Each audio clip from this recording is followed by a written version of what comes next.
¿Ok? Bueno, tienen esto acá en pantalla. Estoy hablando de Terry Wallis. Terry Wallis aquí tenía 18 años, junto a su esposa. Tenían una hermosa niña de unos meses acabadita de nacer, pero fatalmente Terry tuvo un accidente en el año 1984. Este accidente consistió en que su automóvil se abalanzó por un peñasco y cayó a un lugar donde había agua, y Terry, para gloria de Dios, no se mató, pero quedó en un estado que los médicos le llaman un coma profundo. Él cayó en un coma profundo, estaba vivo pero totalmente ajeno a la realidad, no hablaba, no tenía conciencia, y entonces estuvo Terry en ese estado por casi 20 años. Exactamente 19 años, no se moría, tampoco vivía completamente, estaba en un coma sin conciencia. Durante todo ese tiempo ocurrieron muchas cosas. Mientras Terry estaba dormido, ocurrió el desastre nuclear de de Chernobyl, allá en Ucrania. Ocurrió también la situación esta que cayó el muro de Berlín. Además de eso, mataron a la princesa Diana. También ocurrió durante esos 20 años, 19 años, apareció el Internet, nacieron los celulares. La telefonía móvil se desarrolló increíblemente, cayeron las Torres Gemelas, ocurrió la guerra del Golfo, la televisión de la época de los años estos en los que él estaba consciente, la década del 80, se potencializó y pasó de analógica a digital, lo cual trajo una serie de modelos increíbles de televisión. Se mejoraron las computadoras, aparecieron las compras online durante todo el tiempo que Terry estuvo dormido y no se enteró de nada de eso. Cuando Terry un día de julio despierta de manera milagrosa, los médicos ni se lo esperaban. Y al despertar, él se quedó en su mente con el mundo que había dejado atrás 20 años. Él no conocía nada de celular, no conocía nada del internet, no sabía lo que era el internet, no sabía lo que había pasado en el mundo en esos 20 años. Y Terry despierta, la primera palabra que dice es mamá. Ahí su mamá lo asiste, pero ya la hija que no conocía, la conoció con unos pocos meses, ya ahora era una adulta, tenía muchos años, tenía 20 años. También los amigos que habían crecido con él, ya algunos habían muerto, todos se habían casado y tenían hijos, tenían su vida. Entonces Terry despertó en un mundo de 2003, pero con una mentalidad, una información mental de 1984. Y él mismo dice a los periodistas, dice, todo cambió mientras estaba dormido, el mundo siguió, yo estuve dormido y no supe nada. Y a veces nosotros vivimos en un coma profundo. A veces nosotros vivimos en un coma espiritual donde vivimos, caminamos, respiramos, pero en vez de absorber las cosas buenas de la vida, preferimos estancarnos en nuestro coma profundo. Y vemos como todo pasa alrededor nuestro, como todo se desarrolla, pero nosotros persistimos en esa mentalidad de hace años atrás. Y por eso hay muchos matrimonios pasando dificultades, ¿sabes? Porque caen en la rutina.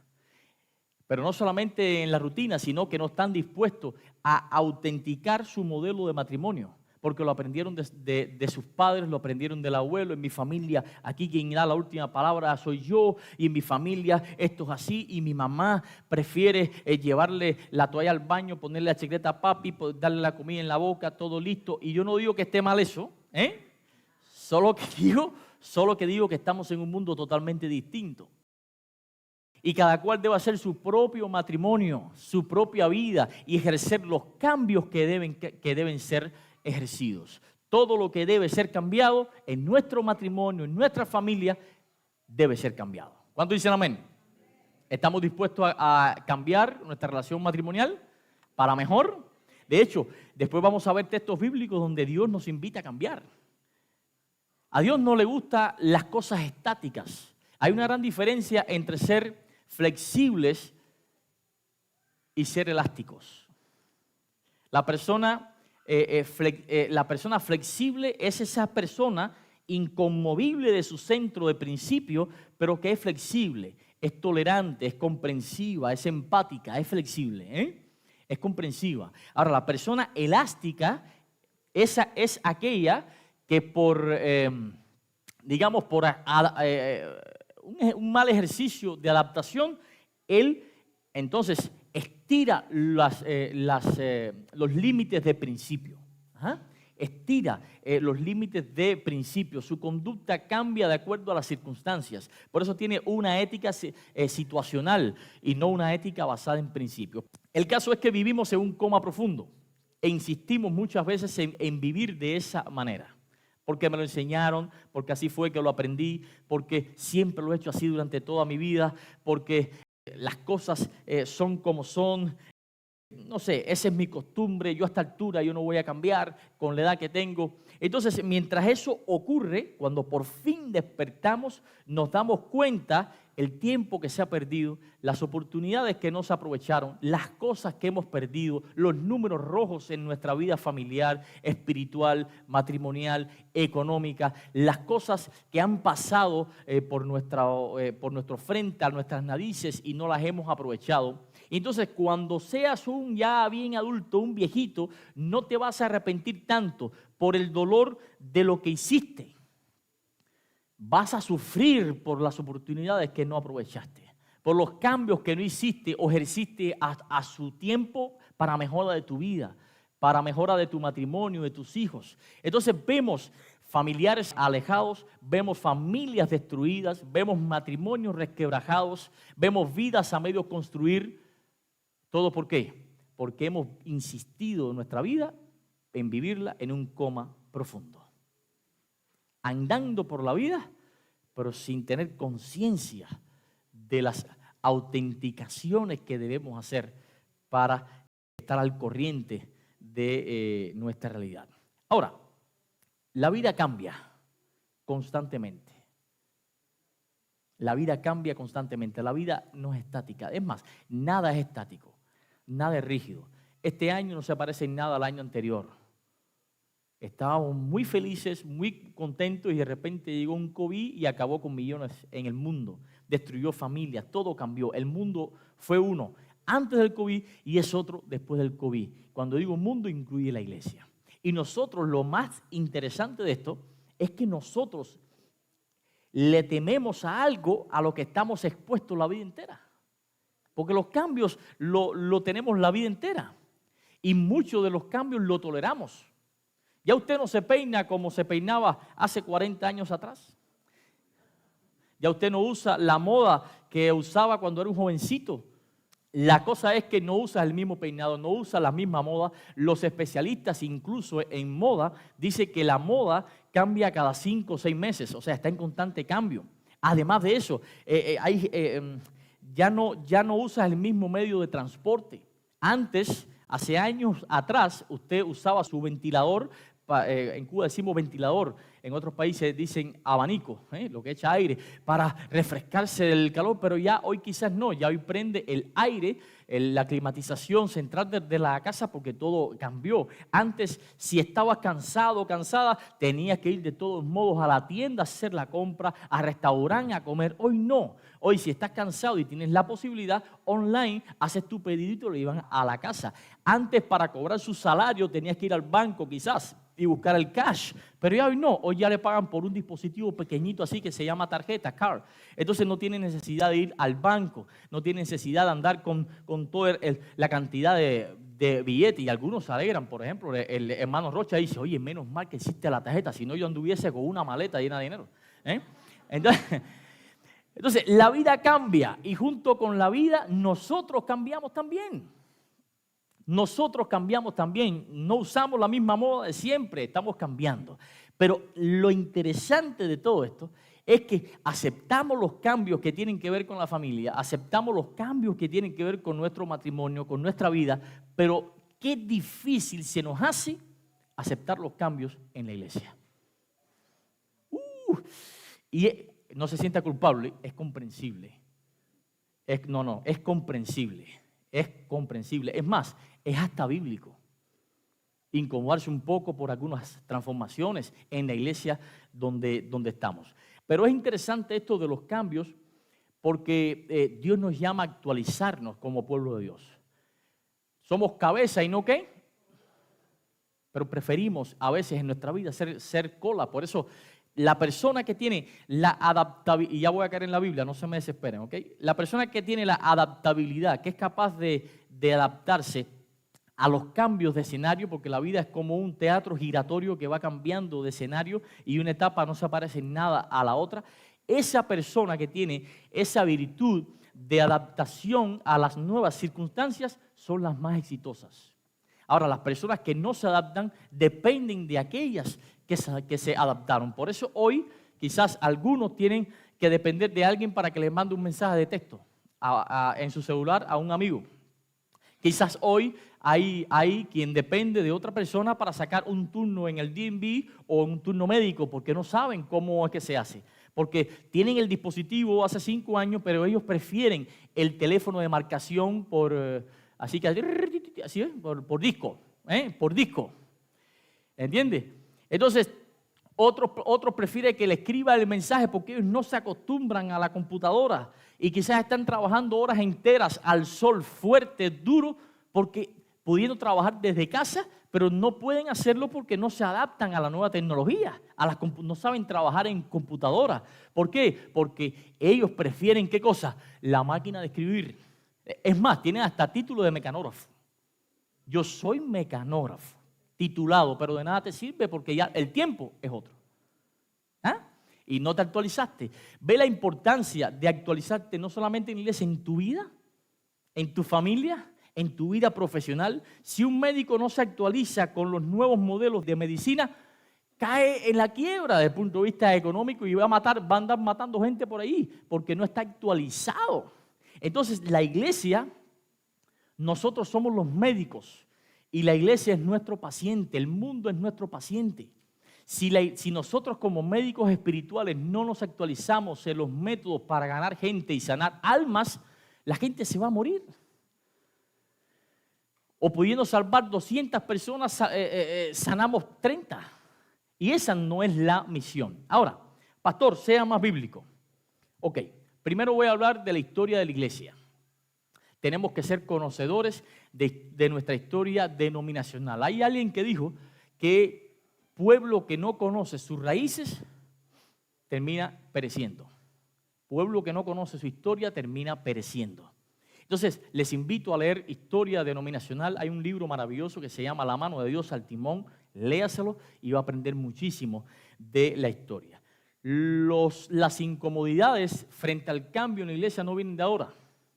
Le hablo que por allá, por la década de 1800, cuando estaba empezando el movimiento adventista, bueno, pues Jaime White, que fue después el primer presidente de la Conferencia General de nuestra iglesia, Jaime presentó la propuesta de por fin organizarnos como iglesia, porque éramos un grupo, era un movimiento, organizarnos como iglesia, crear un modelo de gracia, de membresía, de control de obreros, de misioneros, todo, a lo que muchos de los pioneros se opusieron.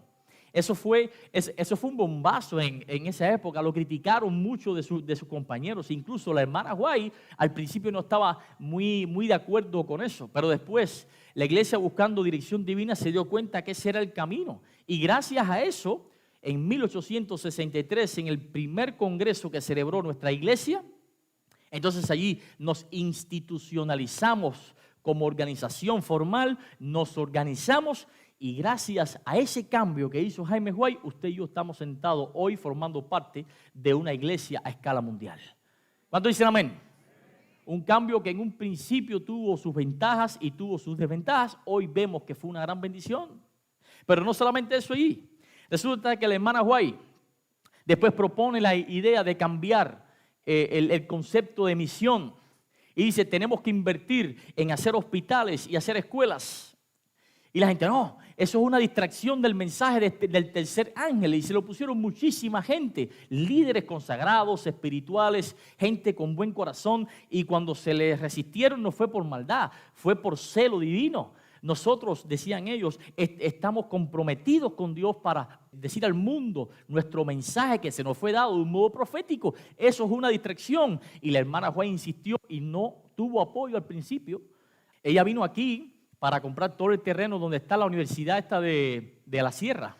Ella estuvo aquí, pidió dinero a la conferencia para comprar eso, para emplear esta visión, este cambio de misión. Y le dijeron no.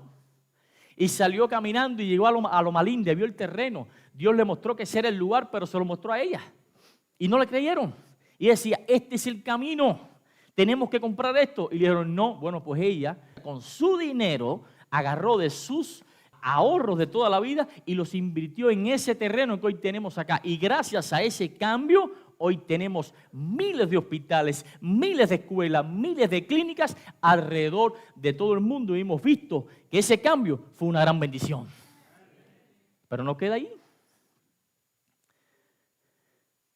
Se propuso a la iglesia expandir el ministerio para todo el mundo. Hubo resistencia. No puede ser, porque si mandamos misioneros al mundo, entonces tenemos que sustentar la obra en otros lugares y vamos a descuidar el sustento de la obra aquí en los Estados Unidos.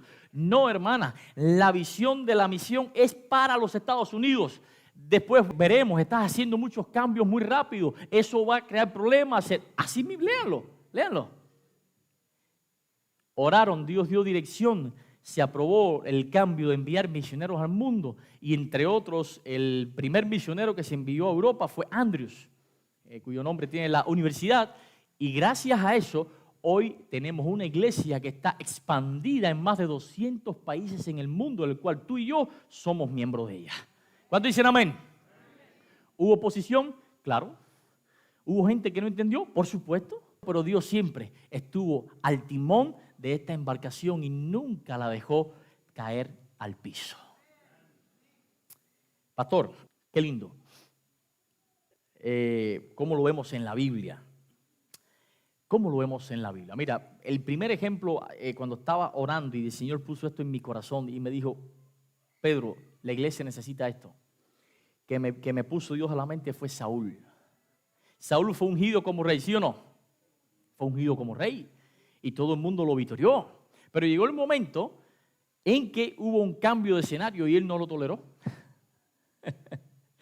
Y cuando él se dio cuenta que hubo un cambio de escenario, cuando llegaron un día de la batalla y las mujeres empezaron a gritar cantando, Saúl tiene 1000 likes y David tiene 10,000 likes.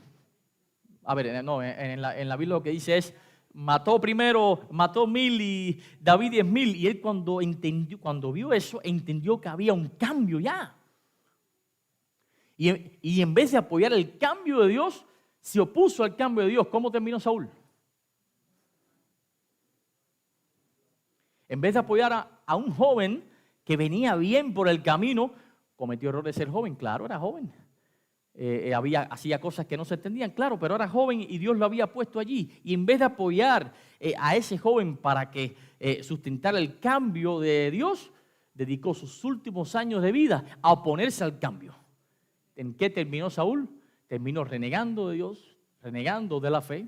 Y aunque explícitamente no dice que se perdió, lo que sí estamos claros es que se apartó del camino de Dios, terminando en un horrible suicidio. Si nosotros no estamos dispuestos a aceptar los cambios, terminaremos como Saúl. Porque el mundo va a ir andando, el mundo no va a parar. El mundo no va a parar, el mundo va a seguir y necesitamos una iglesia actualizada, una iglesia que rompa aquellos moldes que han estado sacando tanta gente en un pasado. Muchas familias que están en esta mañana acá, sus hijos no están en la iglesia y no quieren venir. ¿Por qué? Porque piensan que la iglesia de hoy es la misma que quizás lo sacó hace 20 años atrás. ¿Ustedes sabían que cada 5 jóvenes que se bautizan, 3 se van? Según las estadísticas. ¿Y saben por qué se van? No porque la juventud está perdida, no, la juventud es bellísima. De hecho, Lo digo yo que tengo 28 años en esto, ¿no? La gente dice, pastor, usted no aparenta 28, no diga más mentiras. Diga la edad que tiene, 25 años. Pero bueno, entonces, por cada 5 jóvenes que se bautizan, 3 se van de la iglesia. ¿Sabe por qué? Porque los votamos. Los votamos nosotros, con nuestras palabras, con nuestras miradas, con nuestras acciones, con nuestra religión del no, con nuestra religión de la imposición. Esto tiene que ir, está mal puesto. No, tiene que ir aquí porque así ha estado siempre. Y si lo pones aquí al lado es apostasía. La religión del no saca a nuestros hijos de la iglesia. Y tenemos que entender que estamos en la época en que tenemos que crear una iglesia que conecte con los que ya no están. Esta iglesia que tenemos hoy, que es una belleza de iglesia, es el fruto del arduo trabajo, es el fruto de la entrega y es el fruto de cambios que hicieron los fundadores de esta iglesia hace 30, 40 años. ¿Eso o no es? ¿Cuánto? 45 años. Hoy tenemos esta iglesia gracias a ustedes. A ustedes, los fundadores. Ustedes son los protagonistas de lo que tenemos hoy. Por ustedes, esta generación está hoy aquí. Esta iglesia está llena gracias a la generación fundadora. ¿Cuántos dicen amén? Ellos fueron responsables de nosotros hoy. Ahora, déjennos a nosotros ser responsables de los que vienen mañana. Déjennos. Oh, Dios me jubiló. No, es que hubo un cambio de llamado. Aquí está el ejemplo de Saúl, pero te pongo el ejemplo de David. Tenemos en Primera de Samuel, en Segundo de Samuel, capítulo 21, tenemos el ejemplo de David, un ejemplo clásico. El hombre se hizo famoso por matar gigantes. Oh, mató al gigante Goliat, nadie podía con él y se hizo famoso. Pero pasó el tiempo, David se hizo rey y pasó el tiempo y envejeció un poco. Y pasó el tiempo y seguía yendo el año que salen los reyes a la guerra, que es por septiembre cuando hay frío. Ahí agarró y se fue una vez a una gran batalla. Y para sorpresa de él, le salió de los filisteos un ¿qué? Un gigante. Otro gigante. Y los muchachos dijeron, no, ese gigante, déjeselo a David. David es el hombre que le sabe a esto. Si alguien sabe aquí de matar gigantes, ese es David. Y se lo dejaron a David y David salió para allá. Y enfrentó al gigante, dice la palabra, en el capítulo 1, segundo de Samuel, que el gigante casi lo liquida. Tuvieron que quitárselo de arriba y su sobrino Abisaí y otros más agarraron al gigante. Cuando vieron que David dice que estaba cansado, estaba agotado, ya no podía con el gigante y el gigante lo iba a matar, ahí agarraron y se lo quitaron de arriba y mataron al gigante. ¿Qué pasó con David? ¿David no era el especialista en matar gigantes? Sí, pero es que los tiempos cambiaron. Ya no eran tiempos de ondas ni de piedras. Ya el arma de David ya no era la onda. Ya el arma de David no era la espada. Ahora el arma de David era la sabiduría y lo dice el mismo texto. Cuando dice, no David, los jóvenes dijeron, no, ya tú no sales más a la batalla. Te juramos que no sales más a la batalla porque si tú sales y te matan, se apaga la lámpara de Israel. Se apaga. Ya no sales más a la batalla. Vales más vivo que muerto.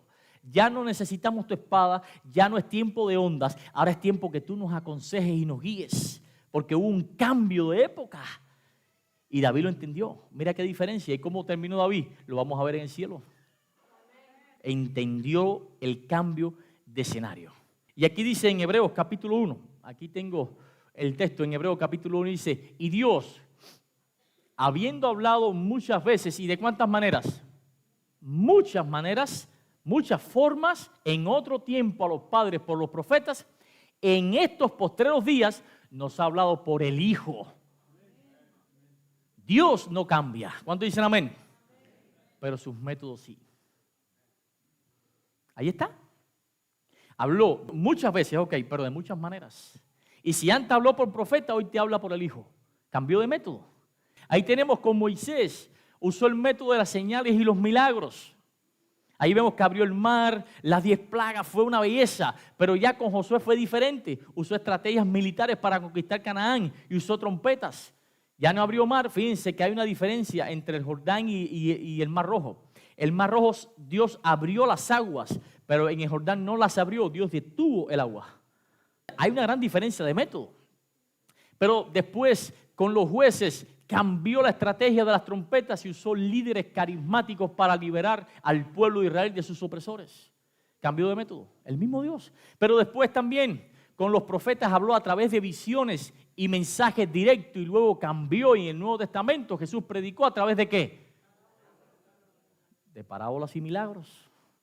Pero después cambió, y en Hechos la iglesia primitiva ya no hacía visiones y qué sé yo, no, ahora evangelizaba con señales y poder del Espíritu Santo. Y hoy, la iglesia de hoy ya no hace grandes señales, pero sí predicamos por un poderoso mensaje. Tenemos un mensaje que es un tesoro. ¿Sabes lo que es lo atractivo de la iglesia? No son las luces, ni los fuegos pirotécnicos, ni el tipo que viene en un cable y viene volando. Y no, nada de eso. No podemos competir con Las Vegas.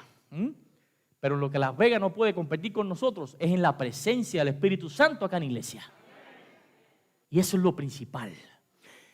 Dios usó diferentes líderes, pero métodos distintos. Aquí tenemos cómo estableció pactos a lo largo de la historia. Primero estableció el pacto con Noé, pero después el pacto que estableció con Abraham fue totalmente distinto. Pero después hizo un pacto con Israel en el Sinaí que no se parecía al pacto de Noé ni al pacto de Abraham. Pero además de eso, el nuevo pacto con Jesucristo en nada se parece con los 3 pactos anteriores. O sea, el mismo Dios usa métodos diferentes. El mismo Dios cambia su manera de presentar el mensaje. Cambia su manera de atraer a otros a Él. Entonces, cada pacto refleja el mismo propósito de Dios, que es salvar a la humanidad, pero con métodos, ¿qué cosa? Distintos. Tenemos el ejemplo del maná. El pueblo de Israel estuvo 40 años en el desierto recibiendo maná. Se levantaba por la mañana, se estiraba y caía el maná. Ahí no, esa gente no trabajaba. Por ahí dijo uno amén. No, hay que trabajar, familia. Pero esta gente recogía el maná por las mañanas y comía. 40 años, no fueron 3 días, fueron 40 años, casi el tiempo que tiene la iglesia. 45 tiene, ¿no? 45. Casi el tiempo que tiene la iglesia, haciendo lo mismo durante 40 años, pero llegó el momento en que hubo un cambio de líder. Ya no está Moisés, ahora está Josué. Y Dios le dice a Josué, ¿sabes qué? En Josué 1, capítulo 9, capítulo 9 dice, mira que te mando y que te esfuerces, como estuve con Moisés, así estaré contigo. Y también en el verso 5 habla cosas hermosas, pero miren cómo termina el verso 9. Dice aquí, en Josué 1:9, bueno, el 5 dice, nadie te podrá hacer frente en todos los días de tu vida, como estuve con Moisés, estaré contigo, no te dejaré ni te desampararé. Esfuérzate y sé valiente, porque tú repartirás a este pueblo por heredad la tierra de la cual juró a sus padres que se la daría. Solamente esfuérzate y sé muy valiente para cuidar de hacer conforme a toda la ley que mi siervo Moisés te mandó. No te apartes de ella, ni a diestra ni a siniestra, para que seas prosperado en todas las cosas. Y miren lo que dice el verso 8 y 9. Nunca se apartará de tu boca este libro de la ley, sino que de día y de noche meditarás en él, para que guardes y hagas conforme a todo lo que en él está escrito, porque entonces harás prosperar tu camino y todo te saldrá bien. Mira que te mando, vuelvo otra vez, a que te esfuerces y seas valiente, no desmayes, ni temas, porque yo, Jehová tu Dios, estaré contigo donde quiera que. Mira qué interesante. Había una nube que representaba la gloria de Dios, ¿se acuerdan? Y para donde se movía la nube, para ahí el pueblo se movía. Si la nube no se movía, que representaba la gloria de Dios, el pueblo no se movía. Todos los días caía maná, durante 40 años esto, familia, pero llegó el momento del cambio y Dios le dijo a Josué, mira, espérate, esfuércese porque ahora las cosas van a cambiar. Y sé valiente y no temas, que muchos se van a levantar, pero no te podrán hacer frente. ¿Ok? Yo estaré contigo como estuve con Moisés, con aquellos que se levantaron, los coré y todas estas cosas. Yo estaré contigo. Pero ¿qué pasa, padre? Lo que va a pasar es que va a haber un cambio. Si antes había maná, ahora tienen que trabajar. Pero de repente, pero ¿cómo? Y no puede ser poquito a poco. No, de repente. Pero me imagino la conversación de Josué, si pudo haber hablado con Dios. Pero Señor, 40 años, ¿cuántas generaciones han pasado por aquí? Mira, vamos poco a poco, la gente se puede molestar, el cambio es muy fuerte. Oye, de repente, ya. Si Dios fuera pastor de la iglesia de Israel, Él fuera el más criticado, porque fue de repente, un cambio de repente. ¿Qué metodología la de Dios? Pero ahí no termina todo. La bendición viene ahora. Y es que si antes yo me movía y se movían ustedes, ahora es al revés. Ahora, donde quiera que tú vayas, yo iré contigo. ¿Ven el cambio? Si antes yo me movía y ustedes se movían, ahora hay un cambio. Y el cambio otra vez ahora radica en que donde quiera que vaya, sé libre. Camina, medita en mi ley día y noche, pero camina en mí, pero camina, sé libre, experimenta, que donde quieras que tú vayas, yo voy a ir contigo. Antes yo me movía, tú te movías, ahora tú te mueves, yo me muevo contigo. ¿Cuántos dicen amén? Y así pasa en nuestra vida, así pasa en la iglesia de Riverside, donde quiera que vayamos, Jehová irá con nosotros. Los cambios siempre producen incertidumbres, hasta yo la siento, pero el buen líder no para de cambiar. Porque es un mandato bíblico. Dios no te manda que seas el mismo. Es más, tú no eres el mismo de hace 20 años atrás. No eres el mismo cuando te casaste ahora, después que llevas tantos años de matrimonio sufriendo y disfrutando. Sufriendo y disfrutando, ¿ok? ¿Cuántas cosas? Tu matrimonio ya no es el mismo de hace 20, 10 años, 15 años atrás. ¿Por qué? Porque la economía nos cambia, los cambios nos cambian. Las experiencias de la vida nos cambian, es natural cambiar, pero a la gente le encanta que tú no cambies y te meten en una cajita. Todos cambiamos y la iglesia tiene que ir cambiando. El cambio de métodos lo vemos también en la historia de la adoración. Aquí lo vemos. Primero vino el culto patriarcal. ¿En qué consistía esto, pastor? Bueno, pues fácilmente. Cuando el hombre peca, sale del jardín del Edén y Dios le da la tarea al hombre de que haga un sacrificio de un cordero. ¿Se acuerdan? Un sacrificio de un cordero.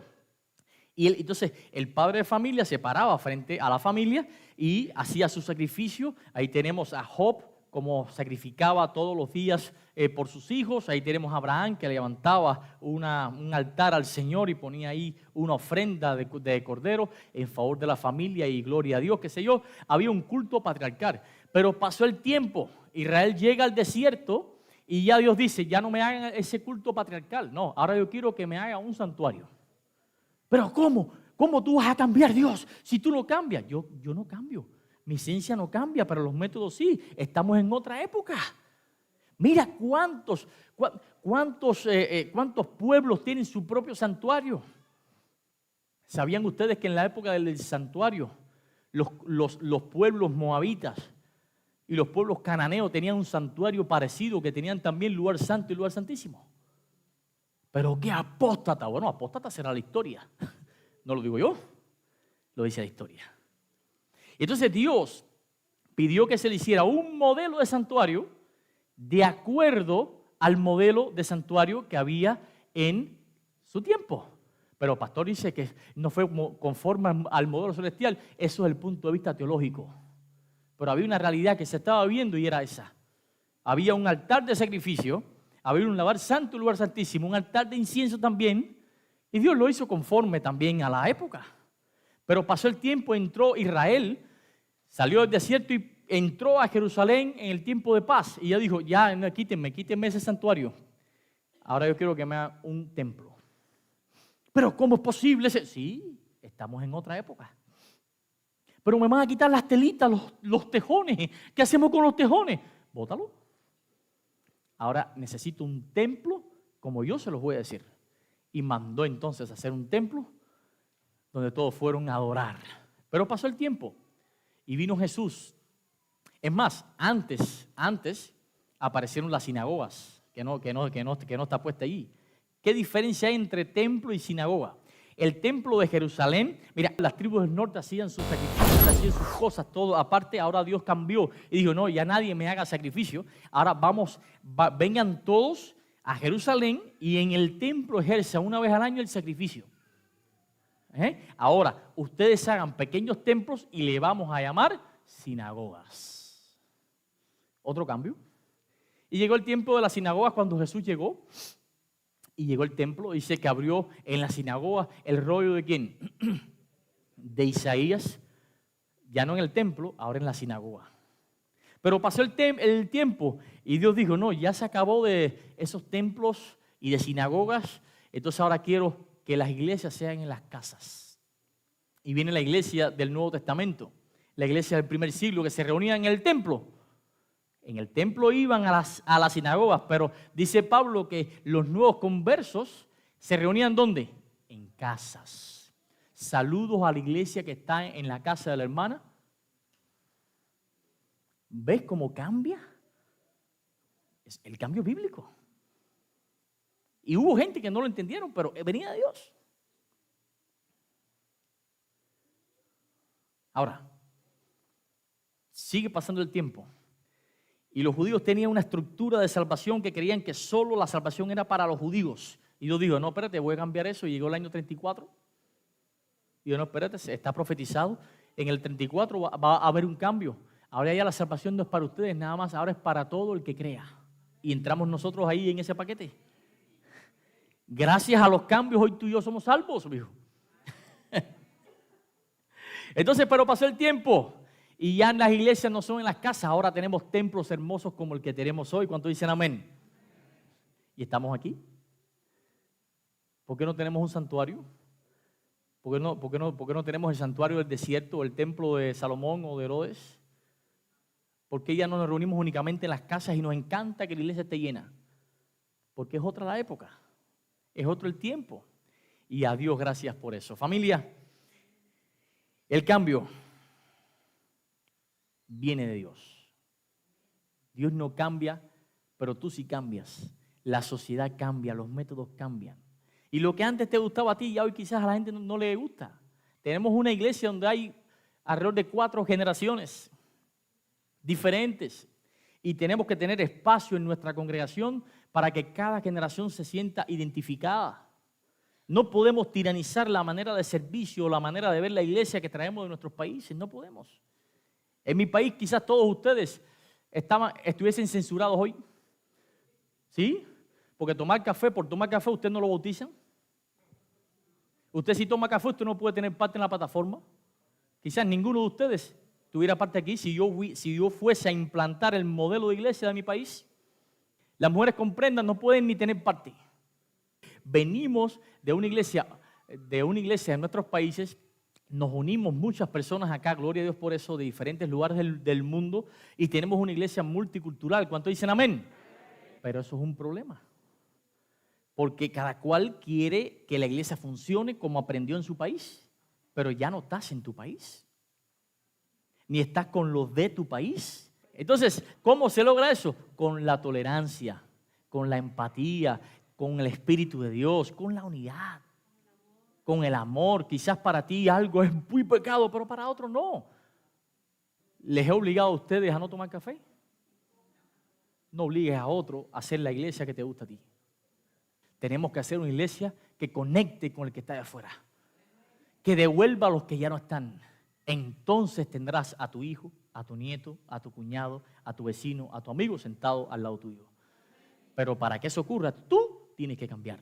Y si tú no quieres cambiar, es un problema muy personal. Pero deja que la iglesia cambie. Porque el cambio viene ¿de quién? De Jehová. Siempre y cuando no comprometan los principios de las Escrituras. Si hay un cambio que está en contra de las Escrituras, ahí sí llama pastor urgente, pero urgente. Pastor, eso es pecado, eso no. Bueno, ok, está bien. Lo debatimos y rectificamos. El caso es que dice Pablo en Romanos, capítulo 12, dice, no se conformen a este siglo. Gloria a Dios. No se conformen a este siglo, sino transformaos. ¿Por medio de qué? De la renovación. Repita conmigo, renovación.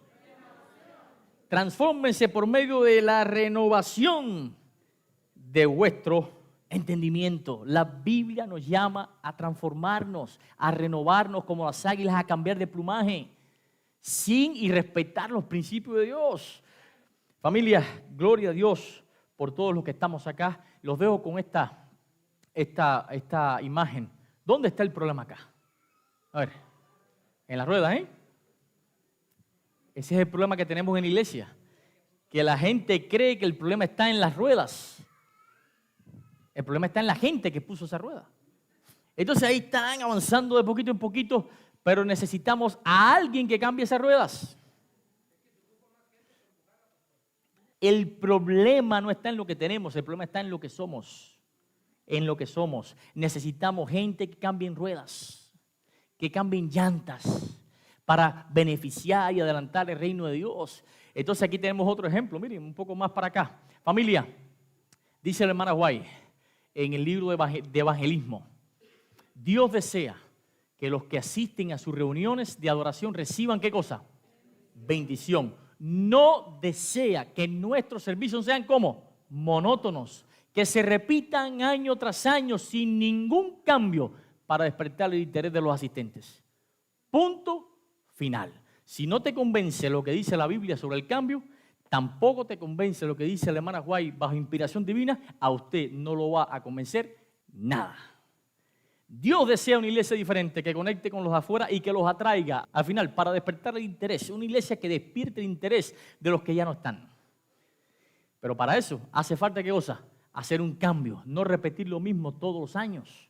Porque Dios no es un Dios monótono, no es un Dios monotemático. Dios tiene diferentes formas y ha hablado de diferentes maneras a través de los tiempos. Antes por los profetas, pero hoy por medio de Jesucristo. Oro constantemente por ustedes.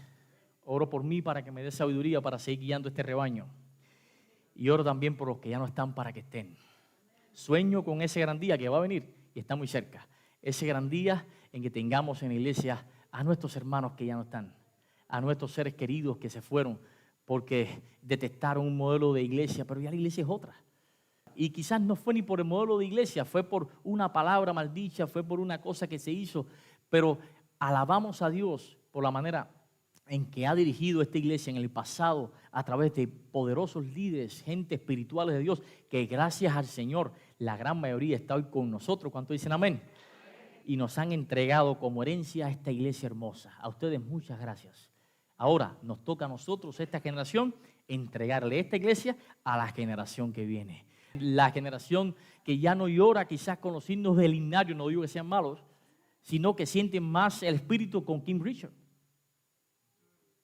Sienten más el espíritu con David Field, con Jesús Romero. Es otra generación, es otra. A mí me gustan los signos del himnario, pero la generación que viene tiene otra cosa. La hermana White y Jaime White en 15 años, ¿saben cuántas veces cambiaron el himnario? 9 veces. En 15 años cambiaron el himnario 9 veces. Estamos hablando cada año y medio un himnario nuevo. ¿Saben por qué? Porque ellos entendieron que cada año y medio, 2 años, entra una generación nueva de la iglesia. Y las cosas cambian. Entonces nosotros nos metimos aquí 150 años con el mismo himnario. Señores, y somos más fieles a Elena White que nadie, somos más fieles a la Biblia que nadie, pero no entendemos que el cambio viene también de Elena White y de la Biblia. Necesitamos actualizar nuestro modelo de iglesia. Que Dios les bendiga. Si a alguien le queda duda del sermón, puede verme afuera.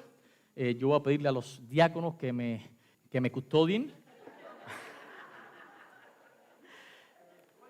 que me escolten afuera. Que me escolten afuera, pero alguien tiene que decírtelo. Y mi pecho está aquí para recibir cualquier golpe a favor del crecimiento de la iglesia.